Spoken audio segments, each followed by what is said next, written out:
গ্যাসের দাম বাড়ানো আত্মঘাতী, অবাস্তব, অযৌক্তিক এ ধরনের সিদ্ধান্ত নিলে হুমকির মুখে পড়বে শিল্প খাত।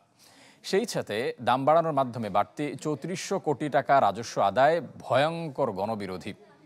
শিল্প ও ক্যাপটিভে গ্যাসের দাম বাড়ানোর শুনানিতে এভাবেই অংশীজনদের তোপের মুখে পড়ে Bangladesh energy regulatory commission BERC। এ সময় দাম বাড়াতে তৃতীয় পক্ষ কলকাঠি নাড়ছে বলেও অভিযোগ করে ক্যাব। বসুন্ধরা ডায়াপেন্ট এখন আরো উন্নত।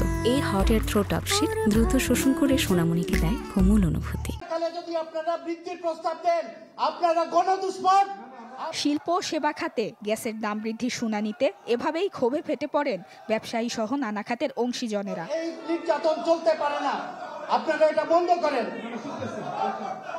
গ্যাসের দাম ৩০ টাকা থেকে প্রায় ২.৫ গুণ বাড়িয়ে ৭৫ টাকা নির্ধারণের পেট্রোবাংলার প্রস্তাবের বিপরীতে শুনানির আয়োজন করে বাংলাদেশ এনার্জি রেগুলেটরি কমিশন, যেখানে সৃষ্টি হয় উত্তপ্ত পরিস্থিতি।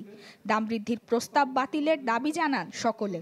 বলেন, গ্যাসের দাম বাড়ালে হুমকিতে পড়বে বিনিয়োগ, ব্যবসা বাণিজ্য আর শিল্প খাত, ব্যাহত হবে অর্থনৈতিক কার্যক্রম।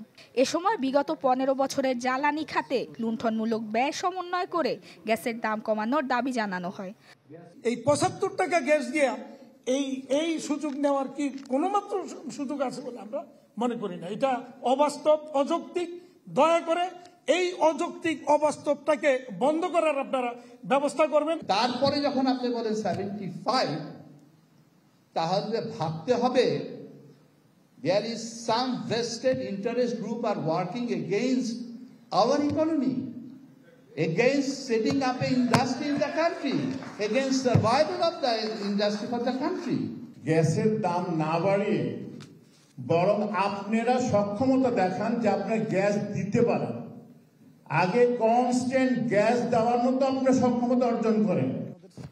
গ্যাসের দাম বাড়ানোয় তৃতীয় পক্ষের হাত রয়েছে এমন অভিযোগে ক্যাব জানায়, দাবি না মানলে এ আবেদন রূপ নিতে পারে আন্দোলনে।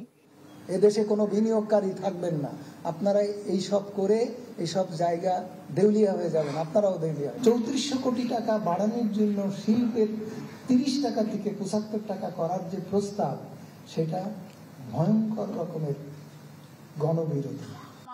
এর আগে গ্যাসের লুণ্ঠনমূলক মূল্যবৃদ্ধি শুনানি বন্ধের প্রতিবাদে মানববন্ধন করে consumers association of Bangladesh cab. Desk report, channel 24।